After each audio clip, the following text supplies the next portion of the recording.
자, 여러분 안녕하세요. 저는 역사쌤이에요. 오늘은 이제 복습 강좌를 해보려고 해요.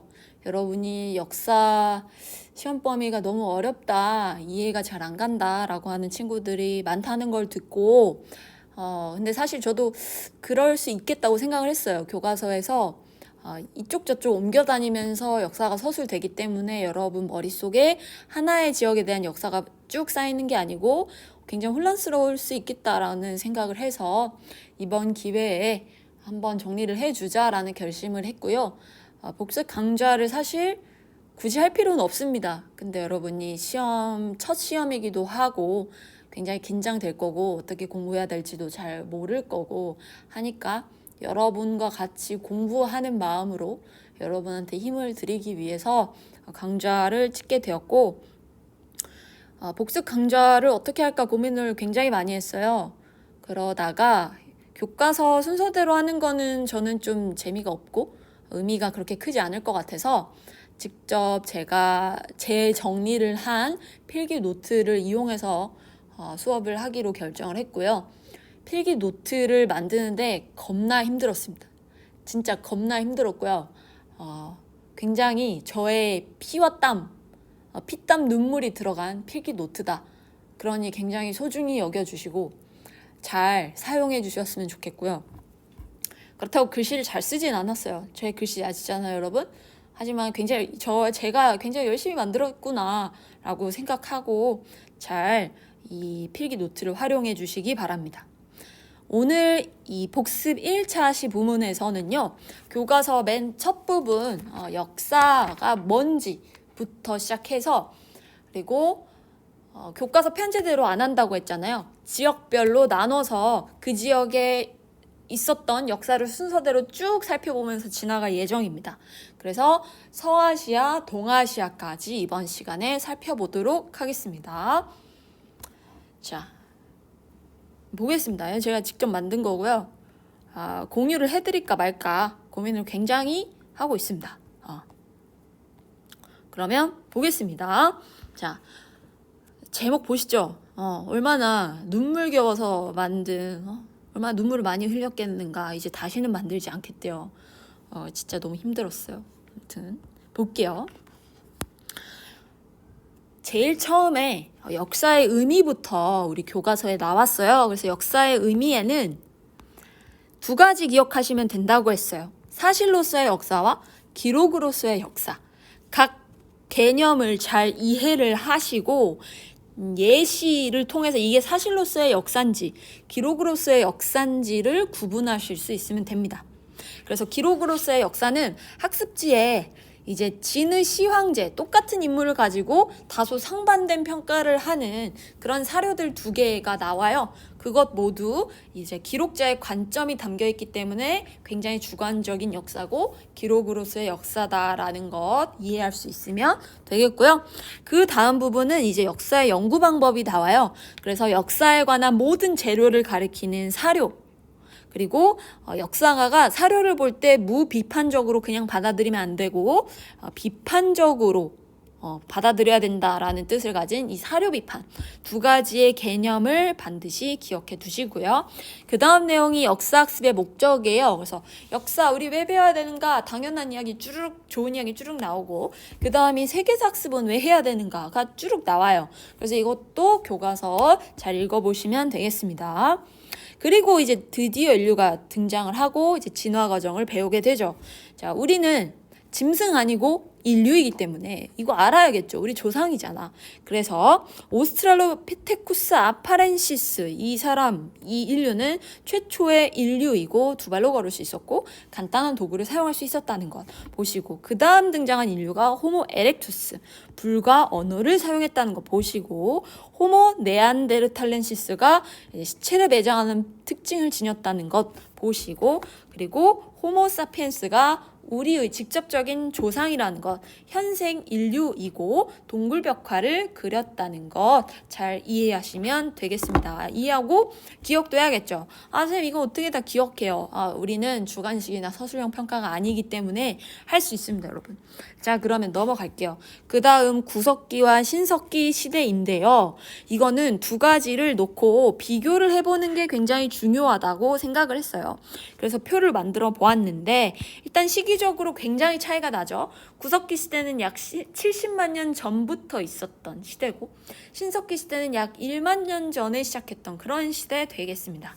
그리고 도구 반드시 기억해야 된다고 했습니다. 중요하다고 했어요. 왜? 구석기 시대, 신석기 시대 나누는 기준이 이 도구를 어떻게 만드냐였기 때문입니다. 이 돌을 깨서 만드는 이 뗀석기를 구석기 시대에 사용했고 구체적인 예시는 주먹도끼, 집게, 찌르개 같은 것들이 있었다라는 거. 그리고 구석기 시대에는 뼈 같은 것도 사용했다. 신석기 시대 때는 돌을 갈아서 만든 간석기, 구체적인 걸로는 돌보습, 갈판 뭐 이런 것들이 있었고 그리고 중요한 거 토기를 썼다. 특히 신석기 시대 때는 빗살무늬 토기를 썼다라는 거 반드시 기억하시기 바랍니다.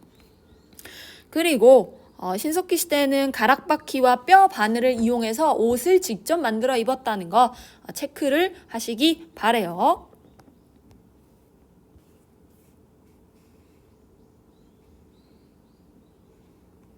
그리고 경제에 있어서도 중요하다고 했죠. 자, 구석기 시대에는 그냥 자연에 널브러져 있는 것을 줍줍해서 먹었다.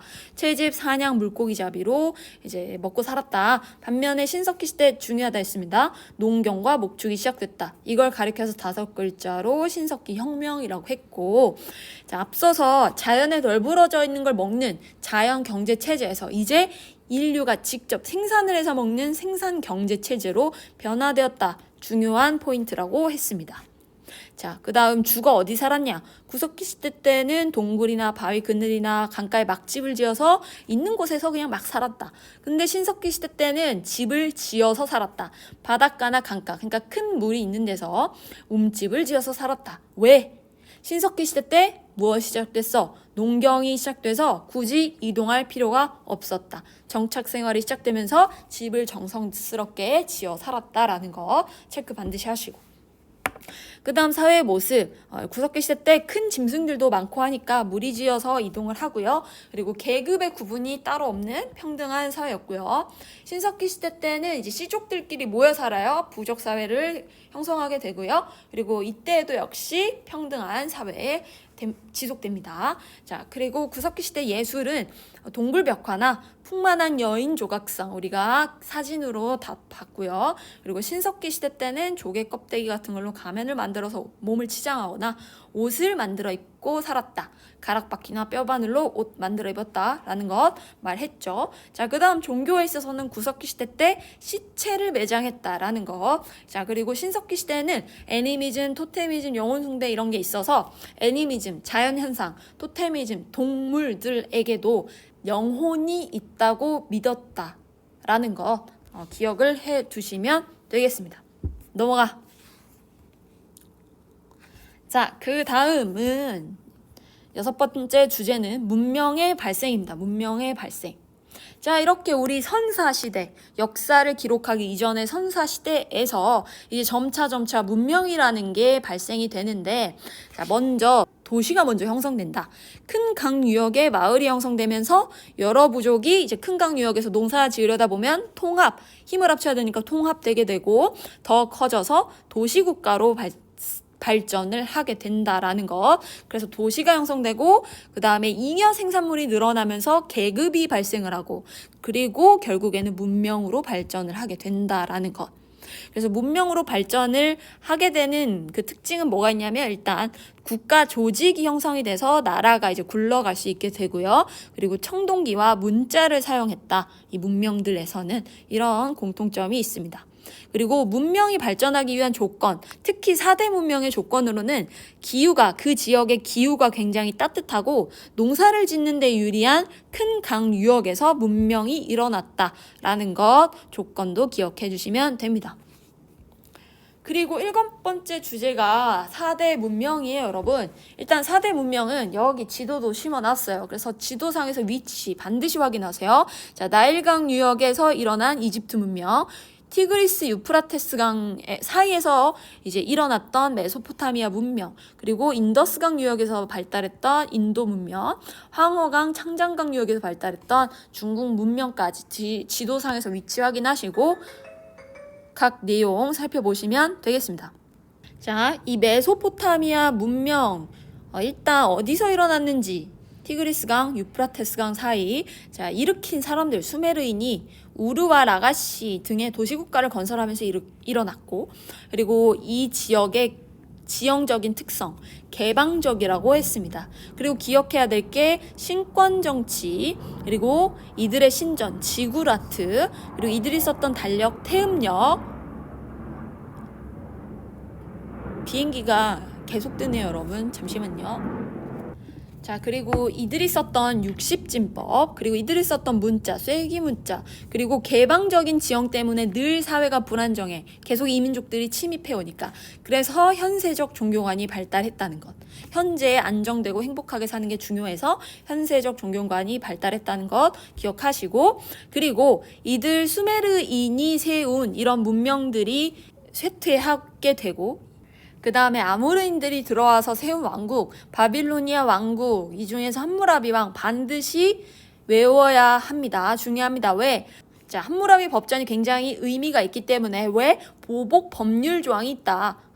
귀족의 눈을 멀게 하면 눈을 멀게 한 사람도 눈을 멀게 한다. 눈의 눈은 이의 눈이 기억하시고, 그리고 신분에 따라서 이 법 적용이 굉장히 차별적이었다라는 것 특징까지 기억을 하시고요. 그 다음 이집트 문명 어디서 일어났는지 살펴보시고, 나일강은 주기적으로 범람을 하기 때문에 굉장히 비옥한 지대라고 했고요.